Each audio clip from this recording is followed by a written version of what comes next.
श्री स्वामी समर्थ. हर हर महादेव. मित्रांनो, श्रावण महिना म्हणजे भक्ती, शांती आणि साधनेचा काळ. पण जर तुम्ही या 8 चुका केल्या तर पुण्याऐवजी पाप मिळेल. हे पाप टाळायचं असेल तर व्हिडिओ शेवटपर्यंत नक्की बघा. नमस्कार मंडळी, स्वागत आहे तुमचं तुमच्या आवडत्या चॅनलवर.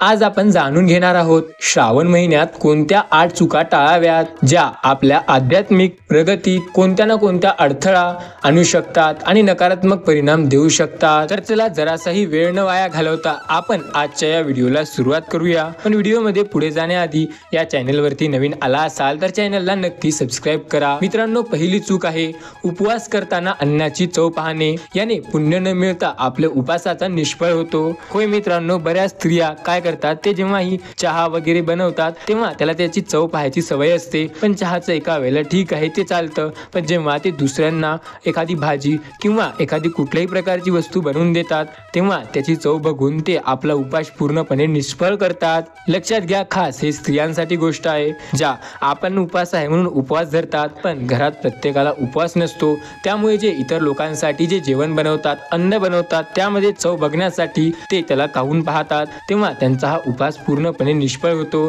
त्यामुळे श्रावण महिन्यात चुकून सुद्धा हे चूक करू नका. लक्षात ठेवा, कारण ही छोटीशी चूक तुमचा उपवास पूर्णपणे निष्फळ करते. आता नंबर 2 ची जे चूक आहे हे बरेच लोक करतात आणि काही लोकांना वाटतं की हे आपल्याला जमते, पण हे जमत नाही. लक्षात घ्या, दुसरी चूक, श्रावणात कांदा लसूण खाणे टाळावे.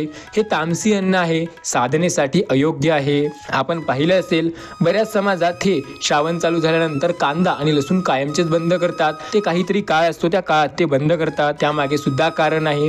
ऋषी मुनी सुद्धा हे गोष्टी पाळतात, कांदा आणि लसूण खाणे टाळतात, कारण हे तामसी अन्न आहे. यामुळे आपल्या शरीरात हे कामवासना जागे करतात व त्यामुळे आपला ध्यान एका जागी केंद्रित होत नसतो. त्यामुळे जर तुम्ही कांदा लसूण खात असाल तर ते तुम्ही बंद न करता कमी जरी केलं तरीही चालेल, पण ते सहजासहजी टाळण्याचा प्रयत्न करा. कदाचित ज्या दिवशी तुम्हाला उपवास असतो त्या दिवशी ज्यामध्ये लसूण किंवा कांदा आहे ते पदार्थ चुकून सुद्धा तुमच्या तोंडात जाता कामा नये. आता तिसऱ्या नंबरचं बघूया. गंगाजल वापरताना निष्काळजीपणा. गंगाजल पवित्र मानले जाते, त्याचा अपमान टाळा. लोक बऱ्याचदा श्रावणात गंगाजलाने महादेवाचा अभिषेक करण्याचा प्रयत्न करतात किंवा गंगाजल वापरतात, पण श्रावणातील उपवासामध्ये हे आपण बऱ्याचदा गंगाजलाचा पूर्णपणे अपमान करतो. कधी कधी ते बाटलीत असते, त्याला आपला पाय लागतो, किंवा ते गंगाजल आपण नालीत किंवा खरकट्या पाण्यात टाकतो, त्याने आपले खराब हात धुतो. पण असं न करता ते चांगल्या कामासाठी वापरा, कारण गंगाजल हे एका देवीचे जल मानले जाते आणि त्यात साक्षात लक्ष्मी वास करते असं म्हणले जाते. गंगा ही महादेवाच्या जटेतून निघली जाते असं म्हणतात, त्यामुळे ते पवित्र असते, त्याचा अपमान टाळा.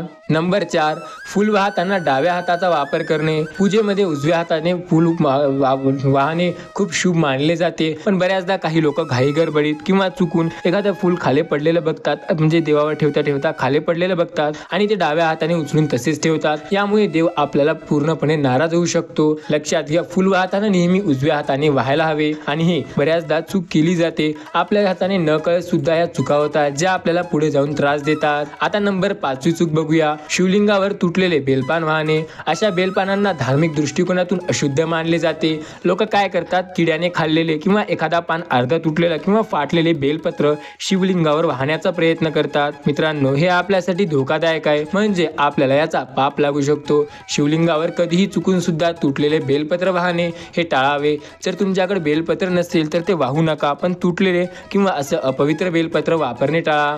त्या जागी तुम्ही देवापाशी असलेलं चांगलं बेलपत्र घेऊन त्याला स्वच्छ पाण्याने धुवून ते वाहू शकता. हे तरी चांगलं आहे, पण तुटलेले बेलपत्र चुकून सुद्धा वाहू नका. नंबर 6, श्रावणात मांसाहार करणे. हा शुद्धीचा काळ आहे. मांसाहार मन आणि शरीर अशुद्ध करते. आता बरेच लोक काय म्हणतात, मी श्रावण घेऊन मानत नाही, आणि तुमच्या घरात सुद्धा काही असे लोक असू शकतात जे श्रावणाला मानत नाही, पण तुम्ही मानता, तुम्ही उपवास करता, पण या काळात ते मांस मटण खात असतात. तर हे टाळावे, कारण याने सुद्धा आपल्याला अशुभ परिणाम मिळतात.